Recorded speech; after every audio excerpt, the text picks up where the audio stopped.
everybody. My name is Kirk Reagan, and I'm from High Flight Financial. And today I've got a great video on whether you should choose the traditional or your Roth, whether it's a thrift savings plan or a 401k. If you're ever at your election time period and you just don't know whether you should do the traditional or the Roth, well, this video is for you. So the first things I want to get out of the way is what exactly is a traditional and what exactly is a Roth. So the traditional is going to be taxed after. So you get to take all of that money as income and go straight into your investment account. There is no tax. It's above the line. Then when you go to take the withdrawal, that's when it's taxed. There's also required minimum distributions. So the tax law just changed. So for those of us on the younger side, it's all the way out to 75 now. For those that are a little bit more experienced, it might be 73. On the Roth side of the house, it's taxed now. So up front, they take the taxes out, and then whatever's left over, you can invest that in the Roth. But then at the end, it will all come out. They don't take out a penny. And so if you look at this chart, they're basically, if you're in the same tax bracket at the beginning and when you withdraw, it really makes no difference. If we look at that on the Roth side, if you put $10,000 away, there's going to be tax on it, $2,200, and you're going to be able to save $7,800. That grows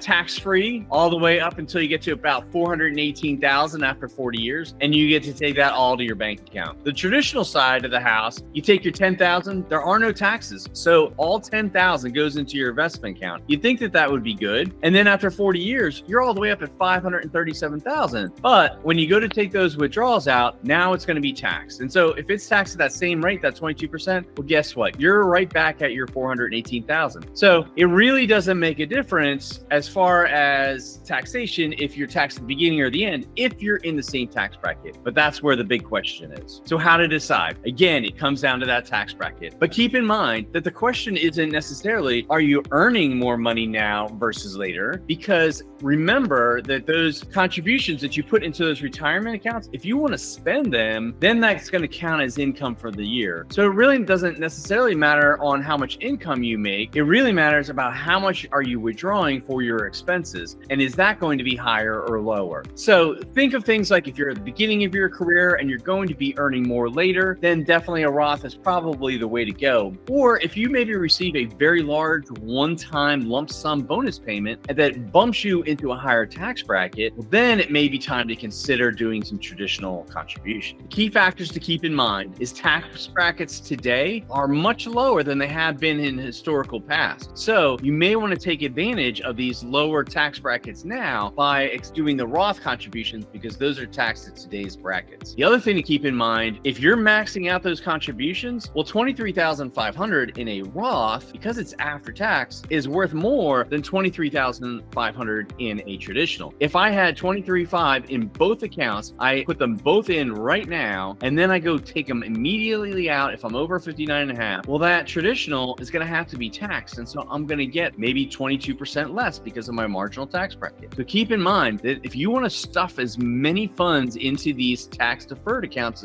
as possible, well, then Roth is your answer, because you can stuff $23,500 after tax funds into that Roth. The other thing to keep in mind is if you don't spend those funds in those traditional accounts, they can grow and grow and grow. And then all of a sudden you have a ticking tax time bomb where now at age 75, you have a required minimum distribution. So at age 75, Uncle Sam in those traditional accounts says, all right, enough is enough, and you need to start taking this money out so that I can get my tax money on it. And if you just continue to let that grow and grow and grow, it could end up being a very large sum, and that would immediately push you into a very high tax bracket. I've helped some clients take out RMDs as high as $500,000 in one single tax year. So keep that in mind. The other thing to keep in mind is your heirs tax bracket. Maybe you don't want these funds, and maybe you won't use them. Maybe you'll just take out your required minimum distribution. But let's say you're in the 12% tax bracket and your son is in the 22% tax bracket. Well, now if you keep it in that traditional account, instead of getting taxed at 12% when you pull it out, when it goes to your son, when he has to take it out, and he has to take it out within 10 years, that's now going to be taxed at 22%. So maybe you think about using those Roth contributions, because now they can be pulled out and taxed at your tax bracket. The other thing to keep in mind is what is your current versus what is your retired home state. Maybe you're in a very high state income tax location where maybe it makes more sense to do those traditional contributions now, because when you retire, you're not going to have those taxes on your withdrawals from your traditional accounts. So those are things to keep in mind. All right, so now let's take a look here in my financial planning software, Right Capital. I've got a client here named Traditional versus Roth. And Traditional is age 22. He is going to be a 01 in the military here, and we'll look at his net worth. Oh, he has accumulated exactly $0. 01 here is going to be renting at approximately $2,025 a month with some rental insurance as well there. And that's basically the full BAH for a 01. All right, now let's look at his income. As a second lieutenant here, annual amount,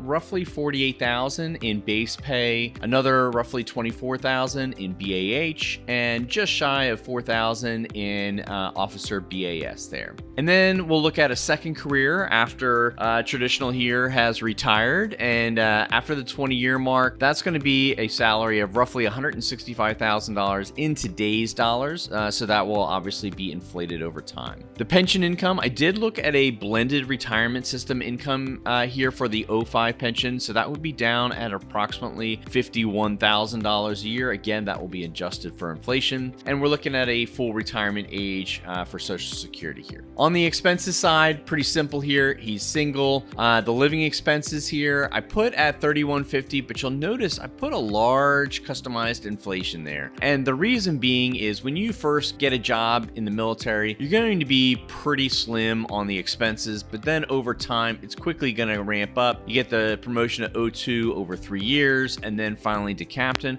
Those are some pretty steep increases there. So I adjusted the inflation there at 7.5%, but it's just during that military career to kind of ramp up those expenses in the first part of Traditional's life here. And then the second career expenses basically top that off there at $8,550 in today's dollars. That will be increased with just general inflation at that 2.5%. And then those expenses are going to kick in once the Traditional here retires from the military and starts in his second career. And again, those are now going to inflate with just general inflations. So after that 20 year, so about 7.5% inflation for expenses for the first 20 years, and then 2.5% after that is what I've built in here. On the savings side, I'm going to start off with Traditional. He just goes in, he signs up the forms, he puts 15% on it, and he files it. A lot of folks don't know what the Traditional versus Roth is, and so that's really what the video here is trying to show you. So let's just say the Traditional marks down the 15% mark. He's going to get an additional 5%. It's not exactly 100% match because you get 100 or you get 1% from the government, you get 3% match, and then you get a 50% match for the next two. But all in all, it's a 5% total that they will contribute. So I just marked it down 5% to make it easy. The Roth is set up the same way with that 5%, but right now it's set to 0% because he elected to go all in on the Traditional side. And then for the second career, same thing. Although I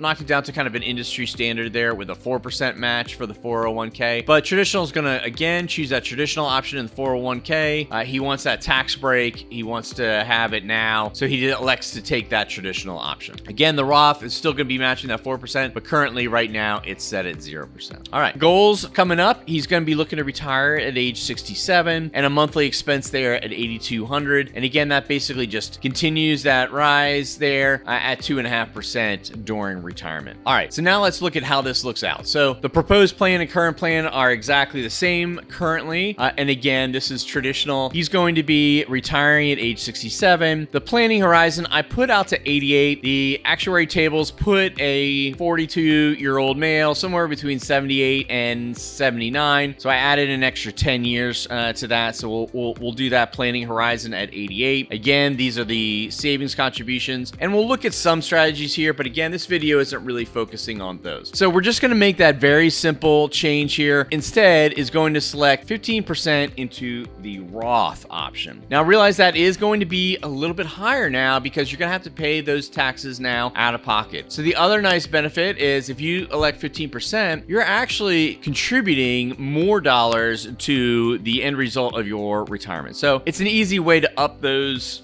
dollars. Now realize that you will have to pay those taxes out of pocket. All right. And again, the reason here for choosing 13% instead of 15% is that 15% during the military career here is just on the base pay. So the BAH and BAS is not being contributed. So in the second career, I did knock it down to 13% to kind of accommodate for that. All right, so now let's just see. So right now at the traditional option, he has a 58% chance of success, so just a little over 50. And the median ending portfolio when he's 88 years old is just a little bit over 200,000. So it's close. All right, so we just made that one change, and now we're gonna see a huge increase in the probability of success and a nice increase in that ending portfolio. So we went from just a little over 200,000 to a little over 1 million, and the probability of success went up 31% just by making that one change. And now let's just look at these just briefly here. If I do a little bit of tax planning here, I can get that number up to just over 1.3 million. It brings that probability of success over 91%. And if I do a little bit of Social Security planning here, the optimal strategy would actually be to wait and take it at age 70. I get all the way up to 95% and $1.5 million. So think about that when you're checking the boxes there for traditional versus Roth. Again, those minor changes make a huge difference. Well, I hope you liked today's video, and hopefully it will help you make that decision of Roth versus traditional. But if you're still unsure and you want to talk to a professional, go ahead and reach out to my website and schedule a call, and we can have a conversation. And if you like this video, please give it a thumbs up. And if you want to see more videos like it, go ahead and subscribe to my channel, where I will be putting out weekly videos. And if you have a question or you would like to see a different topic in a future video, go ahead and throw it in the comment section below, and I'll be glad to answer. Thank you for your time. Information provided in this video is for educational and informational purposes only and does not constitute financial, investment, tax, or legal advice. I am not your financial advisor, and you should consult with a qualified professional before making any financial decisions. All investments involve risks, including the potential loss of principal. Past performance is not indicative of future results. This video does not endorse any specific investment or strategy. By watching this video, you agree that I am not responsible for any financial outcomes based on the information provided.